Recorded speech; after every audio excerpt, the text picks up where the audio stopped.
ডিমের খোসা পাতলা হইতে পারে, ডিমের সাইজ ছোট বড় হইতে পারে, এটাও কিন্তু একটা কারণ। এই জন্য করতে হবে কি, লেয়ার ফার্মে মুরগিকে খাবার দিতে হবে কয়বার।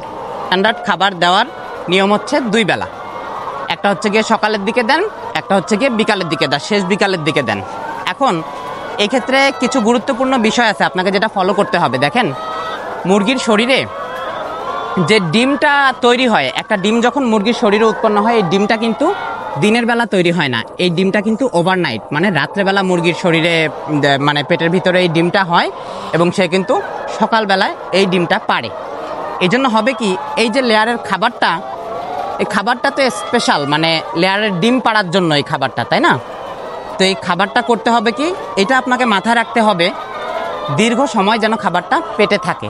তো যদি আপনারা কম পরিমাণে খাবারটা হচ্ছে দিনের শুরুর ভাগে দেন আর বেশি পরিমাণের খাবারটা দিনের শেষ ভাগে দেন, এবং ওই খাবারটা গিয়ে শেষ হবে কখন, রাত্রেবেলা। অনেকের ক্ষেত্রে মানে জায়গা অনুযায়ী কারো 9টা বা কারো 10টা পর্যন্ত লাইট থাকে, সেই জায়গায় রাত্রেবেলা গিয়ে এই খাবারটা শেষ হবে।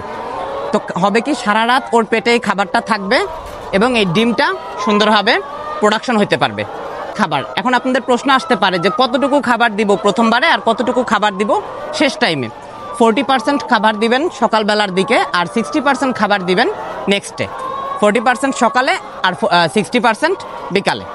আচ্ছা, এটা গেল, এটা বুঝলেন। এরপরে একটা জিনিস দেখেন, যখন আপনারা খাবার খাওয়ান, এদিকে একটু এই ট্রেটার দিকে ক্লোজ করো, যখন খাবারটা খাওয়ান তখন এই ট্রের গায়ে একদম এই যে ক্ষুদ্র ক্ষুদ্র কিছু দানা আটকে থাকে, হ্যাঁ, যেটাকে একদম মিহি দানা বলা হয় খাবারের।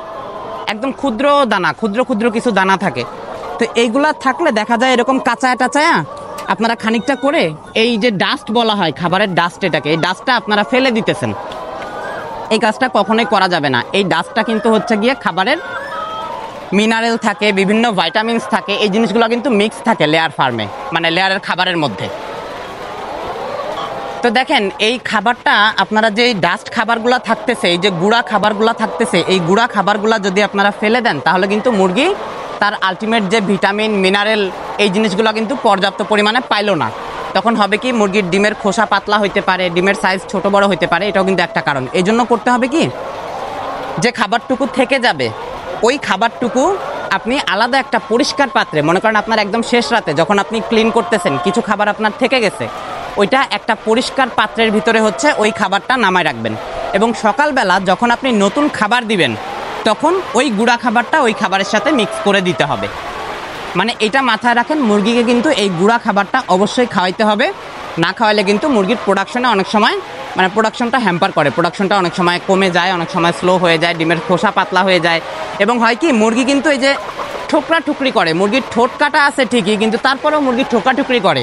এই যে গুঁড়া গুঁড়া মিনারেলগুলো অনেক প্রচুর পরিমাণে আপনারা ফালায় দিছেন, এগুলো আপনারা মুরগিকে ঠিকভাবে খাওয়ান নাই, এর কারণে ওর শরীরে তো একটা মিনারেলের ঘাটতি হয়ে যাবে, শরীরে মিনারেলের ঘাটতি হয়ে যাবে। তখন কিন্তু ওরা নিজেদের ডিম খাবে, একে অপরকে ঠুকরাবে, ঠোকরাঠুকরির প্রবণতা বেড়ে যাবে এবং এইভাবে কিন্তু আলটিমেটলি প্রচুর পরিমাণে লস বা ক্ষতির সম্মুখীন আপনারাই হবেন। তো সবাই এই ব্যাপারটা মাথায় রাখবেন। এই যে গুঁড়া খাবারটা, এই গুঁড়া খাবারটা কিন্তু কোনো অবস্থাতেই ফেলে দেওয়া যাবে না। এই খাবারটা ভালো খাবারের সাথে মিক্স করে খাওয়াইতে হবে। সবাই ভালো থাকবেন। Happy farming.